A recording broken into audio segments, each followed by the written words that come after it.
ಯಾಸಾಂ ದೇವಾ ದಿವಿ ಕೃಣ್ವಂತಿ ಭಕ್ಷಂ ಯಾ ಅಂತರಿಕ್ಷೇ ಬಹುಧಾ ಭವಂತಿ ಯಾ ಪೃಥಿವೀಂ ಪಯಸೋದಂತಿ ಶುಕ್ರಾಸ್ಥಾನ ಆಪಶ್ಯಂಸ್ಯೋನಾ ಭವಂತು ಅನ್ನುವ ಮಂತ್ರದ ಅರ್ಥವನ್ನು ನಾವೀಗ ನೋಡಬೇಕು. ಇವು ಮೂರು ಮಂತ್ರಗಳು, ಹಿರಣ್ಯವರ್ಣಾಹ ಶುಭೇಸ್ತಾವಕ ಅನ್ನೋ ಮಂತ್ರ, ಯಾಸಾಂ ರಾಜ ವರುಣ ಯಾತಿ ಮಧ್ಯೆ ಅನ್ನೋ ಮಂತ್ರ, ಯಾಸಾಂ ದೇವಾ ದಿವಿ ಕೃಣ್ವಂತಿ ಅಂತನ್ನುವಂಥ ಮಂತ್ರ. ಇವು ಮೂರನ್ನು ಕೂಡ ಪುನರ್ಮಾರ್ಜನ ಮಾಡ್ಕೊಳ್ಳಿಕ್ಕೆ ಉಪಯೋಗ ಮಾಡ್ಕೋಬೇಕು. ದಧಿಕ್ರಾವಣ ಅಕಾರುಷಂ ಮತ್ತು ಅಪವಿಷ್ಟಾಮಯೋಭವ ಅನ್ನೋ ಎರಡು ಮಂತ್ರಗಳಿಂದ ಪುನರ್ಮಾರ್ಜನ ಮಾಡಿಕೊಂಡಿದ್ದೇವೆ. ಈ ಮೂರು ಮಂತ್ರಗಳಿಂದಲೂ ಕೂಡ ಮತ್ತೆ ನೀರನ್ನು ಸಿಂಪಡಿಸ್ಕೋಬೇಕು. ಈ ಮಂತ್ರದ ಅರ್ಥ ಈಗ ಎರಡು ರೀತಿಯಾಗಿ ಬೇರೆ ಬೇರೆ ವ್ಯಾಖ್ಯಾನಗಳಲ್ಲಿದೆ. ಅದಲ್ಲದೆ ನಾನೊಂದು ಅರ್ಥವನ್ನು ಕೂಡ ಹೇಳುವನಿದ್ದೇನೆ, ಅದನ್ನ ನೀವು ಗಮನಿಸಿ ನೋಡಬೇಕು. ಭಟ್ಟ ಭಾಸ್ಕರರ ವ್ಯಾಖ್ಯಾನಕ್ಕನುಸಾರವಾಗಿ ಯಾಸಾಂ ಏಕದೇಶಂ ಅಮೃತಂ ಸೋಮಂ ವಾ ದೇವಾಹಾಪಿ ಭಕ್ಷಂ ಕೃಣ್ವಂತೆ. ಯಾಸಾಂ ಅಂದ್ರೆ ಯಾವ ಜಲಾಭಿಮಾನಿ ದೇವತೆಗಳ ಒಂದು ಏಕದೇಶವಾದಂಥ, ಅವರಿಂದ ಅಭಿಮನ್ಯಮಾನವಾದಂಥ ಅಮೃತ ಅಥವಾ ಸೋಮರಸ. ಅಮೃತ ಅದು ಕೂಡ ದ್ರವರೂಪವಾಗಿರ್ತದೆ, ಸೋಮರಸ ಅದು ಕೂಡ ದ್ರವರೂಪವಾಗಿರ್ತದೆ, ಎಲ್ಲರಿಗೂ ಗೊತ್ತಿದೆ. ಅಂಥ ಯಾವ ನೀರಿನ ಏಕದೇಶವಾದಂತಹ, ಅದರ ಒಂದು ಪ್ರಭೇದವಾದಂತಹ ಅಮೃತವನ್ನ ಅಥವಾ ಸೋಮವನ್ನ ದೇವತೆಗಳು ಭಕ್ಷವನ್ನಾಗಿ ಅಂದ್ರೆ ಆಹಾರ ಪದಾರ್ಥವನ್ನಾಗಿ ಸ್ವೀಕರಿಸ್ತಾರೆ ಅಂತದರ ತಾತ್ಪರ್ಯ. ಯಾ ಅಂತರಿಕ್ಷೇ ಬಹುಧಾ ಭವಂತಿ, ಅವು ಅಂತರಿಕ್ಷದಲ್ಲಿ ನಾನಾ ರೀತಿಯಿಂದ ನಾನಾ ರೂಪಗಳನ್ನು ತಾಳಿ ಸಂಚಾರ ಮಾಡ್ತವೆ.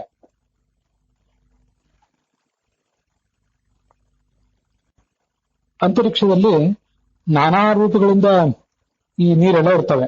ಗಂಗಾ ನದಿಯ ನೀರು, ಯಮುನಾ ನದಿಯ ನೀರು, ಮತ್ತೆ ಕಾವೇರಿ ನದಿಯ ನೀರು, ಹೀಗೆ ನಾನಾ ರೀತಿಯಾದಂತಹ ನೀರೆಲ್ಲ ಆ ಅಂತರಿಕ್ಷದಲ್ಲಿ ಇದ್ದೇ ಇರ್ತದೆ.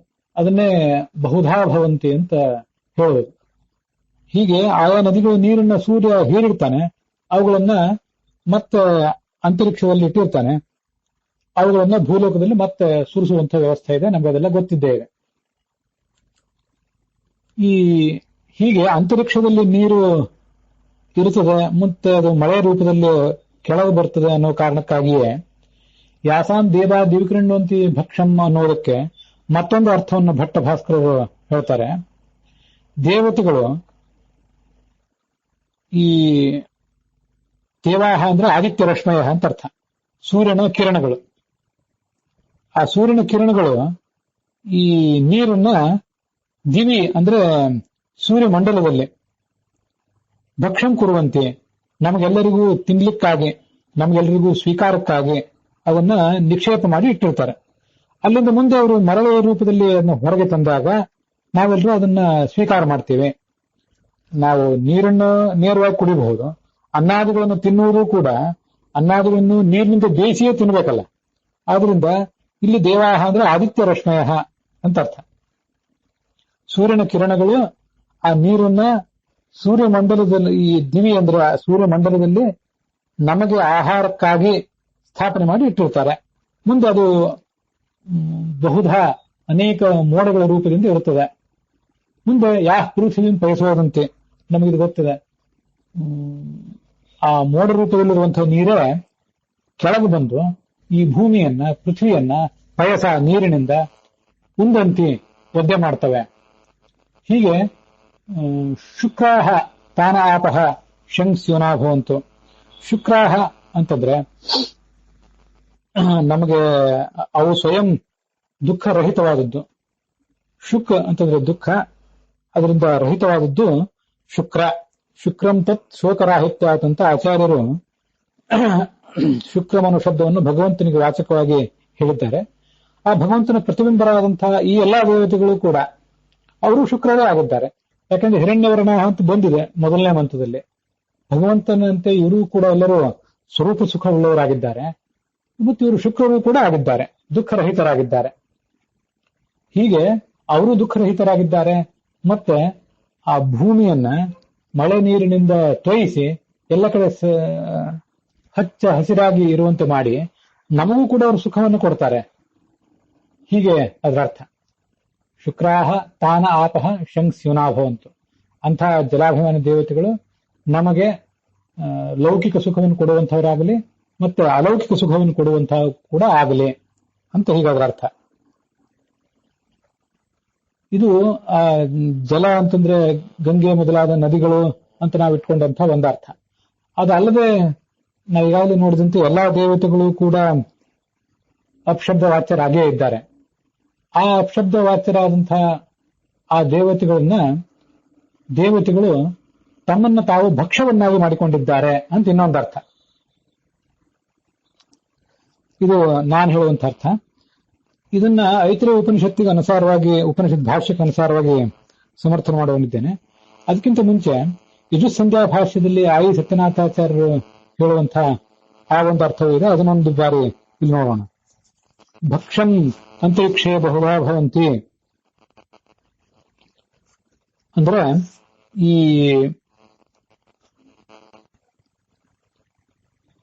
ಯಾಸಾಂ ಭಕ್ಷಂ ಕೃಣ್ವಂತಿ, ಆ ಜಲಾಭಿಮಾನಿ ದೇವತೆಗಳ ಒಂದು ಪ್ರಧಾನ ಭಾಗವಾದಂತಹ ಮಂದಾಕಿನಿಯನ್ನ, ಯಾಸಾಂ ಸಂಬಂಧಿ ಮಂದಾಕಿನಿ,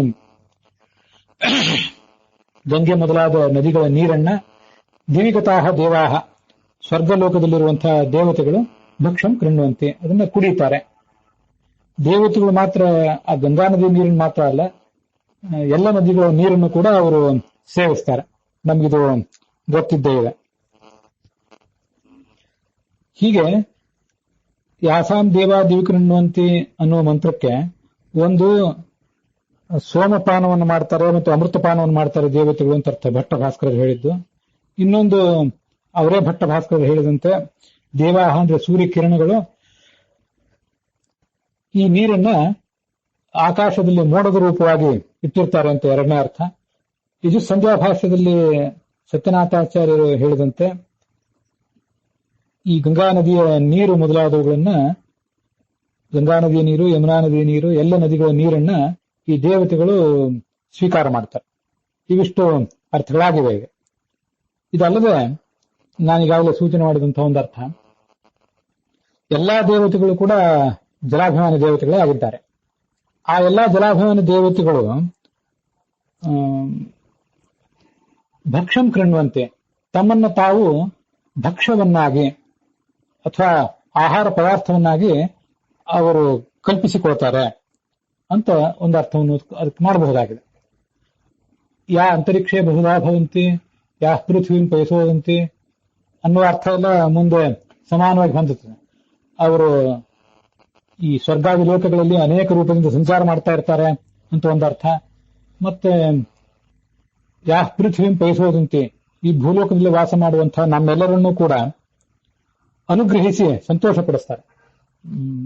ಯಾಕಂದ್ರೆ ನೀರನ್ನ ಕೊಡುವಂಥವ್ರು ಆ ಎಲ್ಲ ದೇವತೆಗಳು ಆಗಿದ್ದಾರೆ. ಎಲ್ಲ ದೇವತೆಗಳು ಜಲಾಭಿಮಾನಿಗಳು ಅಂದ ಮೇಲೆ ಅನೇಕ ರೂಪದಿಂದ ಮೋಡದಲ್ಲಿದ್ದಾರೆ, ಸ್ವರ್ಗಲೋಕದಲ್ಲಿದ್ದಾರೆ, ಮತ್ತು ಭೂಮಿಯನ್ನು ತೋರಿಸುವಂಥವರು ಕೂಡ ಅವರೇ ಆಗಿದ್ದಾರೆ. ಇಷ್ಟ ಅರ್ಥಗಳನ್ನ ಗಂಗಾದಿ ದೇವತೆಗಳಿಗೆ ನಾವು ಮಾಡಿದಂತೆ ಎಲ್ಲ ಜಲಾಭಿಮಾನ ದೇವತೆಗಳು ಕೂಡ ನಾವು ಮಾಡಬಹುದಾಗಿದೆ. ಈಗ ನಾವು ನೋಡ್ಬೇಕಾಗಿರುವಂತಹ ಒಂದು ಪ್ರತ್ಯೇಕ ಅರ್ಥ, ಆ ಎಲ್ಲ ಜಲಾಭಿಮಾನಿ ದೇವತೆಗಳು ತಮ್ಮನ್ನು ತಾವು ಭಕ್ಷ್ಯವನ್ನಾಗಿ ಮಾಡ್ಕೊಳ್ತಾರೆ ಅಂತ. ಇದು ಬಹಳ ವಿಶಿಷ್ಟವಾದಂತಹ ಸಂಗತಿ. ಐತರೇಯ ಉಪನಿಷತ್ನಲ್ಲಿ ದೇವತೆಗಳ ಅನ್ನ ಅಂತ ಒಂದು ಭಾಗ, ಹಸಿವು ನೀರಿಡಿಕೆಗಳು ಮುಖ್ಯ ಪ್ರಾಣನ ಅಧೀನ ಅಂತ ಅದರ ಹಿಂದಿನ ಭಾಗ, ಇಂದ್ರಿಯಾಭಿಮಾನಿ ದೇವತೆಗಳು ಇತ್ಯಾದಿಗಳನ್ನ ಅಲ್ಲಿ ವರ್ಣನೆ ಮಾಡ್ತಾ ಹೋಗಿದ್ದಾರೆ. ಇಂದ್ರಿಯಾಭಿಮಾನಿ ದೇವತೆಗಳು, ಹಸಿವು ನೀರಡಿಕೆಗಳು ಮುಖ್ಯ ಪ್ರಾಣನ ಅಧೀನ, ದೇವತೆಗಳ ಅನ್ನ. ಈ ದೇವತೆಗಳ ಅನ್ನ ಎಂಬ ಭಾಗವನ್ನ ಈಗ ನಾವು ಈ ವಾಕ್ಯಕ್ಕೆ ಸಂಬಂಧಪಟ್ಟಂತೆ ಅವಲೋಕನ ಮಾಡೋಣ. ಸ ಈಕ್ಷತ ಇಮೇನು ಲೋಕಾಶ್ಚ ಲೋಕಪಾಲಾಶ್ಚ ಅನ್ನಮೇಭ್ಯ ಸೃಜಾಯಿತಿ.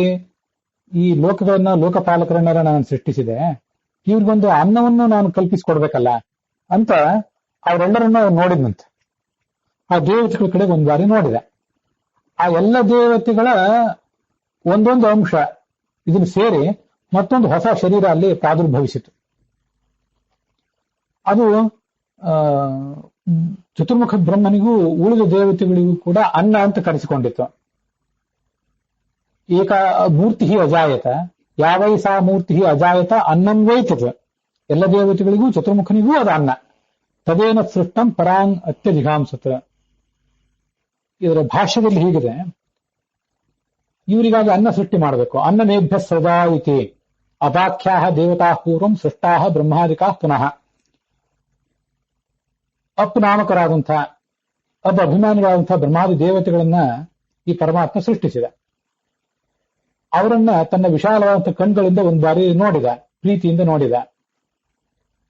ಇಲ್ಲಿ ನೋಡಿ ಅಭಾಖ್ಯ ಅಂತ ಬಂದಿದೆ. ಅದರಿಂದಾಗಿ ನಾನು ಇಲ್ಲಿ ಬರುವಂತಹ ಈ ಯಾಸಾಂ ದೇವಾದಿ ವಿಕೃಣ್ಣಂತಿ ಭಕ್ಷಮ್ಮ ಅನ್ನೋದಕ್ಕೆ ಈ ಐತರೇಯ ಉಪನಿಷತ್ತು ಮತ್ತು ಭಾಷ್ಯವನ್ನ ಜೋಡಿಸಿಕೊಂಡಿದ್ದೇನೆ.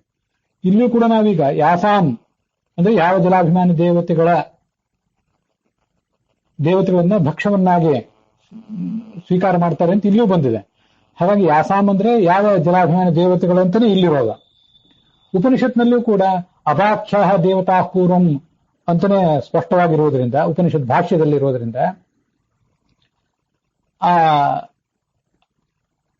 ನಾಮಕರಾದ ಅಭಿಮಾನಿಗಳಾದ ಬ್ರಹ್ಮಾದಿ ದೇವತೆಗಳನ್ನ ಪರಮಾತ್ಮ ನೋಡಿದಾಗ ಅವನ ಇಚ್ಛೆಯಿಂದ ಆ ದೇಹದ ಅಂಶಗಳು ವಿಭಾಗ ಹೊಂದಿದವು. ಅಲ್ಲಿ ಏನಾಯ್ತು, ಸರ್ವಾಸಾಮಪಿ ದೇಹೈಕ ದೇಶೇಭ್ಯ ಮಿಲಿತಂ ಶುಭಂ. ಎಲ್ಲ ದೇವತೆಗಳ ಒಂದೊಂದು ಅಂಶ. ಸರ್ವೈರಧಿಷ್ಠಿತಂ ಚೇವ ವಿರಿಂಚೇನ ವಿಶೇಷತಃ. ಆ ಒಂದೇನು ಹೊಸ ಶರೀರ ಹುಟ್ಟಿತಲ್ಲ, ಹೊಸ ವಸ್ತು, ಅದನ್ನ ಶರೀರ ಅಂತ ಅನ್ಬೇಡ್ರೆ, ಸುಮ್ಮನೆ ಒಂದು ಮೂರ್ತಿ ಅಂತ ಅನ್ನೋಣ. ಅದರಲ್ಲಿ ಎಲ್ಲ ದೇವತೆಗಳು ಅಧಿಷ್ಠಿತರಾಗಿತ್ತು. ಚತುರ್ಮುಖನೂ ಅಧಿಷ್ಠಿತನಾಗಿದ್ದ. ದಿವ್ಯಾವಯವ ಸಂಪನ್ನವಾದದ್ದು. ಏಕಮೇವ ಸುಲೋಚನಂ ಭೋಗ್ಯ ಭೋಕ್ತಾತ್ಮನ ನಾಸ್ತಿ ತಸ್ಯ ದುಃಖಂ ಕದಾಚನ. ತೇಹಿ ದೇವಾ ಸ್ವಯಂ ಭೋಗ್ಯಾ ಸ್ವಯಂ ಭೋಕ್ತಾರ ಏವಚ. ಇದು ನಾವೀಗ ಗಮನಿಸಬೇಕಾದಂತ ಸಂಗತಿ. ಈ ಚತುರ್ಮುಖ ಬ್ರಹ್ಮ ಮತ್ತು ಉಳಿದ ದೇವತೆಗಳೆಲ್ಲ ತಿನ್ನುವುದು ಯಾರನ್ನ? ತಮ್ಮನ್ನೇ ತಾವು ತಿಂತಾರೆ ಅಂತ ಆಯ್ತಲ್ಲ. ಯಾಕಂದ್ರೆ ಪರಮಾತ್ಮ ಅವರಿಗೆ ಅನ್ನವನ್ನು ಕೊಡಬೇಕು ಅಂತ ಆಲೋಚನೆ ಮಾಡಿದ. ಅವರೆಲ್ಲರ ಅಂಶಗಳಿಂದ ಕೂಡಿದಂತಹ ಚತುರ್ಮುಖ ಬ್ರಹ್ಮನ ಅಂಶಗಳಿಂದ ಕೂಡಿದಂತಹ ಒಂದು ಶರೀರ ಸೃಷ್ಟವಾಯಿತು. ಅದೇ ಅವರಿಗೆ ಅನ್ನ. ಹಾಗಾದ್ರೆ ಈ ಬ್ರಹ್ಮ ತನಗೆ ತಾನೇ ಭೋಗ್ಯನೂ ಭೋಕ್ತನೂ ಆಗಿದ್ದಾನೆ. ಭೋಕ್ತ ಅಂದ್ರೆ ತಿನ್ನುವವನು, ಭೋಗ್ಯ ಅಂದ್ರೆ ತಿನ್ನಲ್ಪಡುವಂತಹ ವಸ್ತು. ಅದ್ಯತೆ ಐತಿ ಅನ್ನಂ, ತಿನ್ನಲ್ಪಡುವಂತಹ ವಸ್ತುವಿಗೆ ಅನ್ನ ಅಂತಾರೆ. ಆದ್ರಿಂದ ಯಾವುದೇ ದುಃಖ ಇಲ್ಲ ಅಂತ ಅವನಿಗೆ, ಚತುರ್ಮುಖ ಬ್ರಹ್ಮನಿಗೆ ಅದರಿಂದ ಯಾವುದೇ ದುಃಖ ಇಲ್ಲ. ನಾವೇನಾದ್ರೂ ನಮ್ಮ ಶರೀರವನ್ನು ತಿನ್ನುವ ಪ್ರಸಂಗ ಬಂದ್ರೆ, ಕತ್ತರಿಸಿ ತಿನ್ನುವ ಪ್ರಸಂಗ ಬಂದ್ರೆ ಅದರಿಂದ ನಮಗೆ ದುಃಖ ಆಗುತ್ತೆ. ಆದ್ರೆ ಚತುರ್ಮುಖಾದಿಗಳಿಗೆ ಅದನ್ನು ಕತ್ತರಿಸಿ ತಮ್ಮ ದೇಹವನ್ನು ತಿನ್ನುವ ಪ್ರಸಂಗ ಬಂದ್ರೆ, ಕತ್ತರಿಸಿ ಅಂತ ಅಲ್ಲಿ ಹೇಳಬೇಕಾದ್ದಿಲ್ಲ, ಅದು ಪ್ರಮಾದದಿಂದ ನನ್ನ ಬಾಯಿಂದ ಬಂತು, ಅದನ್ನು ಬಿಟ್ಬಿಡೆ. ತಮ್ಮ ದೇಹವನ್ನೇ ತಮ್ಮ ಅಂಶದಿಂದಲೇ ಕೂಡಿದಂತಹ ಇನ್ನೊಂದು ದೇಹವನ್ನು ಅವರು ತಿನ್ನುವ ಪ್ರಸಂಗ ಬಂದ್ರೆ ಅದು ಅವರಿಗೆ ದುಃಖ ಅಲ್ಲ. ಯಾಕೆಂದ್ರೆ ದೇಹಿ ದೇವಾಹ ಸ್ವಯಂ ಭೋಗ್ಯಾಹ, ಅವರು ತಮ್ಮನ್ನು ತಾವೇ ಸ್ವೀಕಾರ ಮಾಡ್ತಾರೆ ದೇವತೆಗಳು. ತಾವೇ ತಮಗೆ ಅನ್ನ, ತಿನ್ನುವವರು ಅವರೇ, ತಿನ್ನಲ್ಪಡುವವರು ಅವರೇ. ಕ್ರೀಡಂತೆ ಮೋದಿನೋ ನಿತ್ಯಂ, ಆನಂದದಿಂದ ಕ್ರೀಡಿಸ್ತಾ ಇರ್ತಾರೆ. ತಥಾಪಿ ಅನ್ನಾತ್ಮಕ ಸ್ವಸವು. ಹೀಗೆ ಆ ದೇವತೆಗಳೆಲ್ಲರೂ ಕೂಡ ತಿನ್ನಲ್ಪಡುವವರು ಆಗಿದ್ದಾರೆ, ತಿನ್ನುವವರು ಆಗಿದ್ದಾರೆ. ಈಗ ಗಮನಿಸಿ, ಈ ಮೊದಲನೇ ಮಂತ್ರ ಇದೆಯಲ್ಲ, ಹಿರಣ್ಯವರ್ಣ ಶುಚಯ ಪಾವಕ ಅಂತ ನಾವು ಮಂತ್ರ ನೋಡಿದ್ದೀವಲ್ಲ, ಅಲ್ಲಿ ವಿರೂಪಾಹ ಅಂತ ಇದೆಯಲ್ಲ. ವಿರೂಪ ಅಂತಂದ್ರೆ ಅನೇಕ ರೂಪವುಳ್ಳವುಗಳು ಅಂತ ಇಷ್ಟು ನಾವು ಅರ್ಥ ನೋಡ್ಕೊಂಡಿದ್ದೇವೆ. ಅದು ಬರೇ ಅನೇಕ ರೂಪವುಳ್ಳವುಗಳು ಅಂತ ಇಷ್ಟೇ ಅರ್ಥ ಅಲ್ಲ. ವಿರೂಪ ಅಂದ್ರೆ ವಿವಿಧ ರೂಪವುಳ್ಳವುಗಳು. ವಿವಿಧ ಅಂದ್ರೆ ಅನೇಕ ಅಂದ್ರೆ ಅರ್ಥ ಒಂದೇ. ಆ ವೈವಿಧ್ಯದಲ್ಲಿ ಒಂದು ವೈಚಿತ್ರ್ಯ ಇದೆ. ರಾಮ, ಪರಶುರಾಮ, ಭಾರ್ಗವ, ಮತ್ತೆ ಇಕ್ಷ್ವಾಕುರಾಮ, ಕೃಷ್ಣ, ಮತ್ಸ್ಯ, ಕೂರ್ಮ, ಇವೆಲ್ಲ ಬೇರೆ ಬೇರೆ ರೂಪಗಳು. ಪರಮಾತ್ಮನ ಬೇರೆ ಬೇರೆ ಅಂಶಗಳು. ಹಾಗೆ ದೇವತೆಗಳಿಗೂ ಕೂಡ ಬೇರೆ ಬೇರೆ ರೂಪಗಳು ಇರ್ತವೆ. ಆದ್ರೆ ಇಲ್ಲೊಂದು ವೈಶಿಷ್ಟ್ಯ ಇದೆ. ತಿನ್ನುವ ರೂಪವೂ ಅವ್ರದೇ, ತಿನ್ನಲ್ಪಡುವ ರೂಪವೂ ಅವ್ರದೇ. ಇದರಿಂದ ಈ ಕಾರಣದಿಂದ ಅವರು ವಿರೂಪರು, ಅಂದ್ರೆ ವಿವಿಧವಾದ ರೂಪವುಳ್ಳವರು. ತಿನ್ನುವವರೇ 16 ರೂಪಗಳಿಂದ ತಿನ್ನುವವರು ಮಾತ್ರ ಅಲ್ಲ, ತಿನ್ನುವ ರೂಪನೂ ಅವ್ರದೇ ಆಗಿದೆ, ತಿನ್ನಲ್ಪಡುವ ರೂಪವೂ ಅವ್ರದೇ ಆಗಿರುವುದರಿಂದ ವಿರೂಪಾಹ ಅಂತ ಮೊದಲನೇ ಮಂತ್ರದಲ್ಲಿ ಬಂದ ಒಂದು ಆ ವಿರೂಪ ಆ ಶಬ್ದಕ್ಕೆ ಮತ್ತೊಂದು ಅರ್ಥವನ್ನ, ವಿಶಿಷ್ಟವಾದ ಅರ್ಥವನ್ನ ನಾವು ಹೇಳಿದಂತಾಯ್ತು. ಹೀಗೆ ಯಾಸಾಂ, ಯಾವ ಜಲಾಭಿಮಾನಿ ದೇವತೆಗಳ ಸಂಬಂಧಪಟ್ಟಂತ, ಅವರಿಗೆ ಸಂಬಂಧಪಟ್ಟಂತ ಭಕ್ಷಂ ಒಂದು ಅನ್ನವನ್ನ ದಿವಿ ಆ ಸ್ವರ್ಗಲೋಕದಲ್ಲಿ ದೇವಾಹ ಕೃಣ್ವಂತಿ, ಈ ಎಲ್ಲ ದೇವತೆಗಳು ಮಾಡಿಕೊಂಡಿದ್ದಾರೆ, ಪರಮಾತ್ಮನ ಅನುಗ್ರಹದಿಂದ ಮಾಡಿಕೊಂಡಿದ್ದಾರೆ. ಯಾ ಅಂತರಿಕ್ಷ ಬಹುಧಾ ಭವಂತಿ, ಅವರೇ ಈ ತರದ ಅನೇಕ ರೂಪಗಳನ್ನ ತಾಳ್ತಾರೆ. ಇಂಥ ಒಂದು ಅರ್ಥವನ್ನ ಅದಕ್ಕೆ ನಾವು ಹೇಳಬೇಕು. ಈ ಚತುರ್ಮುಖ ಬ್ರಹ್ಮ ಮೊದಲಾದ ದೇವತೆಗಳ ಒಂದು ಪ್ರವೃತ್ತಿ ಇಷ್ಟು ವಿಚಿತ್ರವಾಗಿರ್ತದಲ್ಲ. ನಾವು ಏನನ್ನಾದ್ರೂ ತಿನ್ನುವುದನ್ನ ಯಾತಕ್ಕೆ? ಹಸಿವೆ ಆಗ್ತದೆ, ನೀರಡಿಕೆ ಆಗ್ತದೆ, ಸಂಕಟ ಪಡ್ತೇವೆ, ಆದ್ರಿಂದ ತಿಂತೇವೆ. ನಾವು ತಿನ್ನದೇ ಇದ್ರೆ ಸಾಯಬೇಕಾಗ್ತದೆ, ಅದಕ್ಕಾಗಿ ತಿಂತೇವೆ.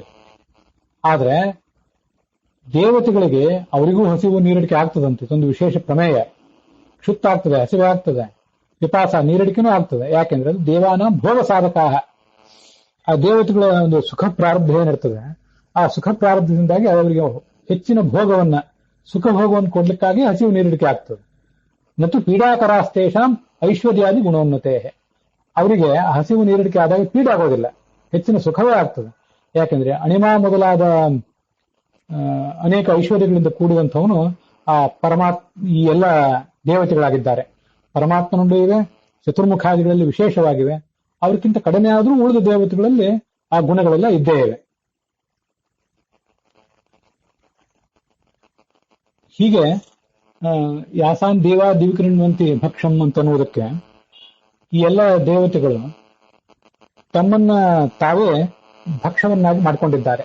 ತಮಗೆ ತಾವೇ ಭೋಗ್ಯರಾಗಿದ್ದಾರೆ, ತಾವೇ ಭೋಕ್ತಾರರು ಕೂಡ ಆಗಿದ್ದಾರೆ. ಇಲ್ಲಿ ಭೋಗ್ಯರಾಗಿದ್ದಾರೆ, ತಾವು ಭೋಕ್ತಾರಾಗಿದ್ದಾರೆ, ಭೋಕ್ತಾ ಆಗಿದ್ದಾರೆ.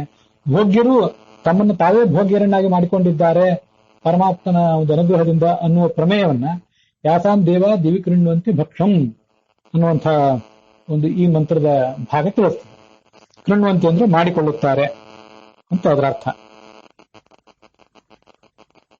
ಇಲ್ಲಿಗೆ ಈ ಯಾಸಾಂ ದೇವ ದಿವಿಕೃಣ್ವಂತಿ ಅನ್ನುವ ಮಂತ್ರದ ಅರ್ಥ ವಿವರಣ ಸಮಾಪ್ತಿಯನ್ನು ಕಾಣ್ತಾ ಇದೆ. ಇದು ಎಲ್ಲಿಯೂ ಯಜುಸ್ಸಂಧ್ಯಾ ಭಾಷ್ಯ ಇತ್ಯಾದಿ ಕಡೆಗಳಲ್ಲಿ ಕಾಣದೇ ಇರುವಂತಹ ಒಂದು ಅರ್ಥವನ್ನ ಐತರೇಯ ಉಪನಿಷತ್ತಿನ ಹಿನ್ನೆಲೆಯಲ್ಲಿ ಹೇಳುವಂತ ಪ್ರಯತ್ನ ಮಾಡಿದ್ದೇನೆ. ಬೇರೆ ಕಡೆ ಕಾಣ್ತಿಲ್ಲ ಅಂತ ಅನ್ನೋದನ್ನ ಯಾಕೆ ಹೇಳ್ತಾ ಇದ್ದೇನೆ ಅಂದ್ರೆ, ಬೇರೆ ಯಾರು ಹೇಳದೇ ಇರೋ ಅರ್ಥವನ್ನು ಹೇಳಿ ಏನೋ ಮಹಾಕಾರ್ಯವನ್ನು ಮಾಡಿದ್ದೇನೆ ಅಂತ ನಾನು ಬೆನ್ನ ಅಂತ ತಟ್ಕೋತಾ ಇಲ್ಲ. ಬೇರೆ ಯಾರಾದ್ರೂ ಟೀಕಾ ಟಿಪ್ಪಣಿಕಾರರು ಈಗಾಗಲೇ ಹೇಳಿದ ಅರ್ಥವಾಗಿದ್ರೆ ಅದನ್ನ ಬೇರೆ ಎಲ್ಲ ಶ್ರೋತೃಗಳು ಕೂಡ ಯಾವುದೇ ಹಿಂಜರಿಕೆ ಇಲ್ಲದೆ ಸ್ವೀಕಾರ ಮಾಡಬಹುದು. ಪ್ರಾಚೀನರು ಹೇಳದ ಅರ್ಥ ಆಗಿದ್ರೆ, ನನ್ನಂಥವನ್ನ ಯಾರೋ ಒಬ್ರು ಸಣ್ಣ ವ್ಯಕ್ತಿ ಅಂತವನ್ನ ಹೇಳಿದ್ದಾದ್ರೆ ಅದನ್ನ ಅನೇಕ ಬಾರಿ ಪರಿಶೀಲನೆ ಮಾಡಿ ತಗೊಳ್ಬೇಕು ಅನ್ನೋದಕ್ಕಾಗಿ ಬೇರೆ ಯಾರು ಇದನ್ನ ಹೇಳಿದಂತೆ ಕಾಣಿಸಿಲ್ಲ. ಆದ್ರಿಂದ ನೀವು ಇದನ್ನ ಇಮ್ಮಡಿ ಮುತುವರ್ಜಿಯಿಂದ, ಇಮ್ಮಡಿ ಜಾಗರೂಕತೆಯಿಂದ ಪರಿಶೀಲಿಸಿ ಇದನ್ನೆಲ್ಲ ಸ್ವೀಕಾರ ಮಾಡಬೇಕು. ಇದ್ರ ಬಗ್ಗೆ ನಿಮ್ಮ ಅಭಿಪ್ರಾಯವನ್ನು ತಿಳಿಸಬೇಕು. ಅದಕ್ಕಾಗಿ ಇದನ್ನ ಹೇಳ್ತಾ ಇದ್ದೇನೆ. ಅಲ್ಲಿಗೆ ಈ ಭಾಗ ಸಮಾಪ್ತವಾಗಿದೆ.